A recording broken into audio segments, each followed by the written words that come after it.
Hello guys, അസ്സലാമു അലൈക്കും. അപ്പോൾ നമ്മളിന്നൊരു റെസിപ്പി ആയിട്ടാണ് വന്നേക്കണത്. ഫ്രഞ്ച് ഫ്രൈസ് ഉണ്ടാക്കണ എങ്ങനെയും കാണിക്കാൻ. ഒരു ആവശ്യത്തിനുള്ള ഉരുളക്കിഴങ്ങ് എടുക്കുക, എന്നിട്ട് അത് നല്ല തൊലി കളഞ്ഞ് ക്ലീനാക്കിയിട്ട് ഇതേപോലെ വട്ടത്തിൽ നുറുക്കിയതിന് ശേഷം പിന്നെ നീളത്തിൽ ഫ്രഞ്ച് ഫ്രൈസിൻ്റെ രൂപത്തിൽ കട്ട് ചെയ്തിട്ട് പിന്നെ നല്ല കഴുകി വാരുക. തൊലിയൊക്കെ ഫുള്ള് ക്ലീനാക്കിയിട്ട് കഴുകി വാറ്റി ഒരു ചട്ടി അടുപ്പത്ത് വെച്ചിട്ട് അതിൽ വെള്ളം ഒഴിക്കുക. ആവശ്യത്തിന് വെള്ളം ഒഴിച്ച് അതിൽ പാകത്തിന് ഉപ്പ് ഇട്ടിട്ട് ആ വെള്ളം തിളച്ച് വരുമ്പോൾ അതിലേക്ക് നുറുക്കി വെച്ച ഉരുളക്കിഴങ്ങ് ഇട്ടിട്ട് നല്ല ഒന്ന് തിളക്കണം. ഒന്നും ഇങ്ങോട്ട് തിളച്ചിട്ട് ഒരു ബോയിൽ ചെയ്യാൻ മതി കേട്ടോ. നല്ല തിളപ്പിക്കാൻ പാടില്ല, കുഴഞ്ഞു. ആ തിളച്ചേക്കിന് തന്നെ ഒരു വേഗം ഊറ്റിയെടുക്കണം.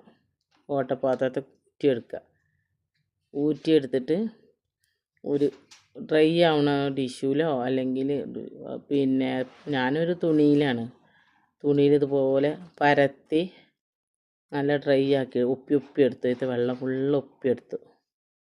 ഇതേമാതിരി ഉപ്പി എടുത്തിട്ട് ഒരു പാത്രത്തിലിട്ടിട്ടാണ് ഇനി മസാല ഇടേണ്ടത്. ഇതേപോലെ വെള്ളം നല്ല ഫുള്ള് ഡ്രൈ ആയി പോകണം കേട്ടോ. തുള്ളി വെള്ളം ഇരിക്കാൻ പാടില്ലേ, എന്നാലേ റെഡി ആയി കിട്ടുള്ളൂ. എന്നിട്ട് അതൊരു പാത്രത്തൊക്കെ ഇട്ടിട്ട് ഒരു 2-3 ടീസ്പൂണ് കോൺഫ്ലവറും 2 ടീസ്പൂൺ അരിപ്പൊടി ഇട്ടു ഞാൻ. എന്നിട്ട് നല്ല അങ്ങോട്ട് ഉരുളക്കിഴങ്ങും ഇട്ടിട്ട് മിക്സ് ചെയ്ത് വെക്കുക. വെള്ളം പാടില്ല, വെള്ളം ആയാൽ ശരിയായി കിട്ടൂല. അപ്പോൾ ഇങ്ങനെ ഉണ്ടാവും കേട്ടോ സംഭവം. ഇനി ഇത് നല്ല എണ്ണ ചൂടായാൽ അതിലേക്ക് ഇട്ടിട്ട് നല്ല പൊരിച്ചെടുക്കുക. എണ്ണ നല്ല ഹീറ്റ് വേണം. ഹീറ്റായാൽ അതിലിട്ടിട്ട് വേഗം പൊരിച്ചെടുക്കുക.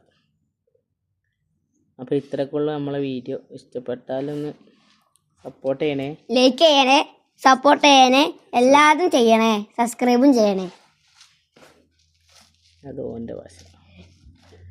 അപ്പോൾ ഇതാണ് മക്കളെ, ഇഷ്ടപ്പെട്ടാ വിചാരിക്കുന്നു. എല്ലാവരും ഉണ്ടാക്കി നോക്കണേ.